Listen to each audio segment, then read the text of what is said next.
Hi, this is Tony. Hi, that's Tony. What are you interested in investing right now, and what is Intel focusing on? What type of investments? Yeah, I mean, generally, Intel is focused on anything that computes, right? True. It's a very diverse company in that way. Yes. So Intel Capital is split across a number of a number of groups, and Okay.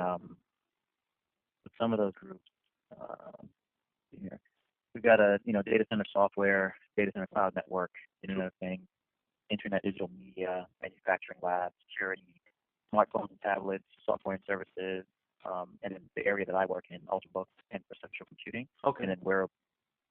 So those are that's kind of how we're split up across the U.S.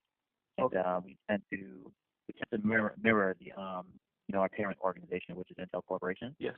um, so that we can drive both great financial investments as well as drive great strategic relevance or impact to Intel Corporation itself.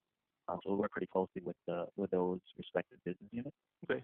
to help client companies that will enhance their strategy or to help create an ecosystem that will enhance their strategy. Oh, But at the end of the day, yes. every investment has to be seen as having the potential to generate a strong financial outcome. True. Mhm. Um, what is your sweet spot in terms of investment size and on what industries or in terms of investment size? We did a number of deals this past year, and a couple of those deals were at the seed stage. Some were at the Series A, some were at Series B, and some were later than that. Oh, So yeah, I, we invest as a Intel Capital invest 300 to 350 million per year. yes. Um, and so yeah, and we do that across different types of companies. Per- Do you have any pearls of wisdom or lessons learned that you would like to share with us as students? Yeah. So for students working on startups, I would say make sure you pick a challenge that you're truly passionate about. Because the startup road True. is not a smooth one. It's very difficult. And True. if you're not working on something that you're truly passionate about, it's easy to kind of hang up your hat and not finish what you started. True. So make sure it's something that you're passionate about. At the same time, make sure that there's a real market for the business that you're building. Right? True. There's nothing worse than spending so much time building something that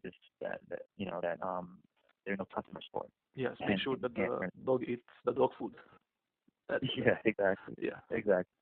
And then on the corporate venture side, I think it's not different than venture capital, right? True. You need to obviously you need the basic finance skills or venturing finance skills.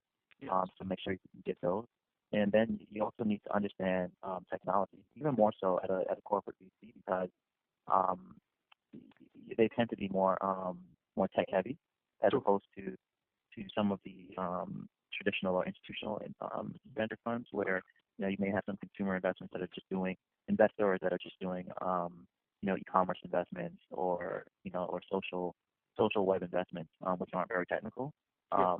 I we do those types of deals too, but on by and large, there's a emphasis on differentiated technology in the companies that we look at.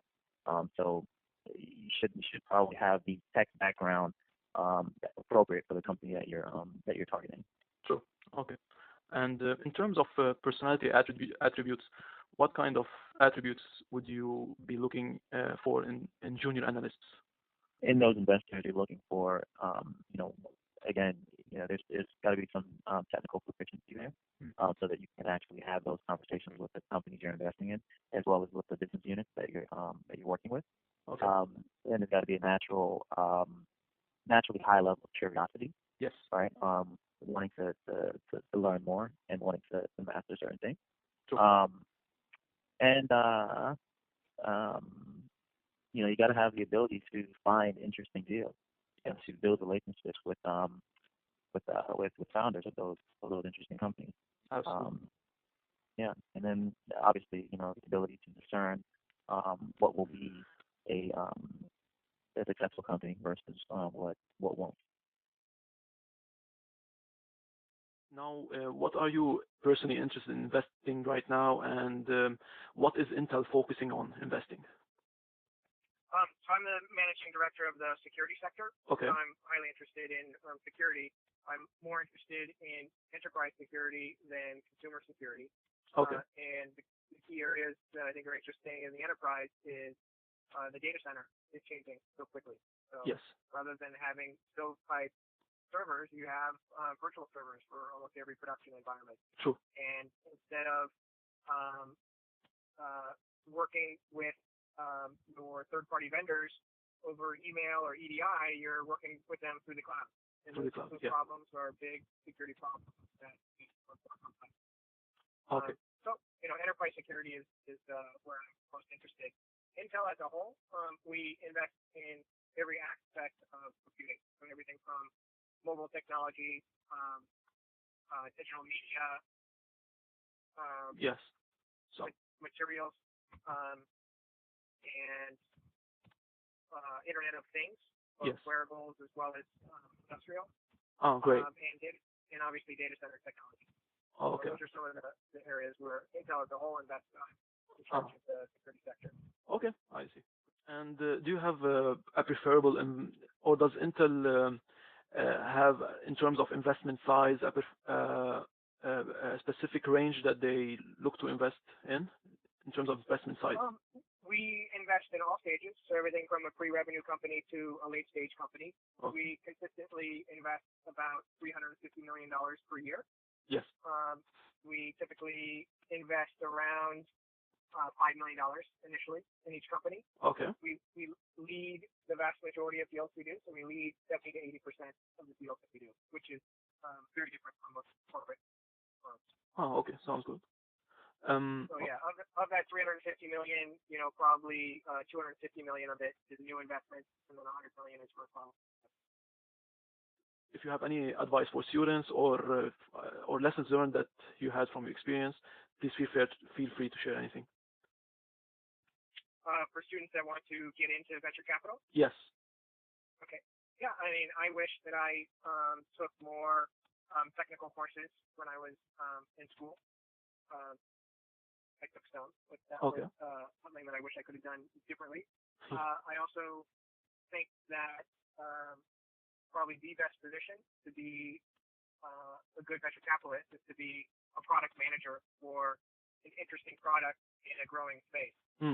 So, for example, the folks that were at VMware 8 years ago in product management, a lot of them were in venture because they had inside view in terms of how the data center was changing.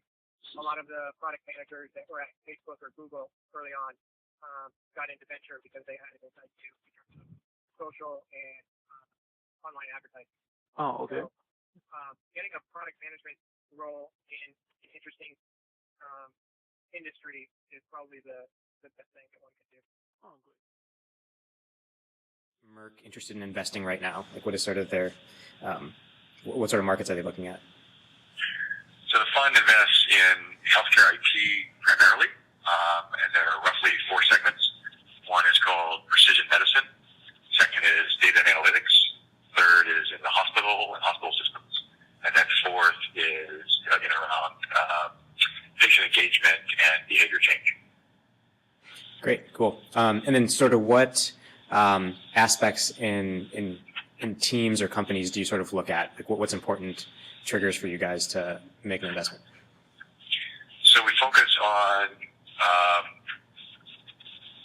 models that, well, ideally have some proven business model where there is a paying customer and evidence of market adoption. And the solutions in the areas that I focus on, which is data analytics and patient engagement behavior change, we tend to focus a lot on clinical evidence.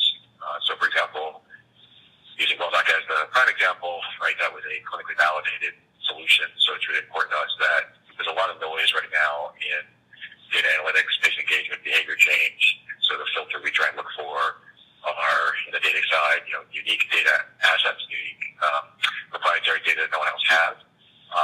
And then on both the data analytics and the patient engagement, behavior change side, what sort of clinical or otherwise objectively validated evidence is there that their analytics engine is unique or that they're driving behavior change or patient conversation engagement. Great. All right. The next question is, any pearls of wisdom or lessons learned from your time sort of in the VC world? Yeah, I think I keep in the forefront of my mind, a couple things. One is that profits and opinion and cash is a fact. And so at the early stage of any company, you need a management team that is laser focused on cash and understand how to operate in what the buzzword of the day is, kind of a capital efficient manner, but they also really understand the cash flow of their business. The other pearl of wisdom would be, I've learned that all things being equal, you're better off hiring someone with really phenomenal intellectual prowess, not afraid to ask questions, not afraid of the answers to those questions, not afraid to hire somebody smarter than they are. And I would take all of those attributes well over someone with deep domain expertise, especially at the senior leadership of a company. I think all too often we get enamored with someone who brings deep industry experience, and at times that in the world I plan now, it becomes an inhibitor to being nimble, dynamic, and really challenging the status quo. And I find that people who are not afraid to ask a question, nor afraid of the answer, and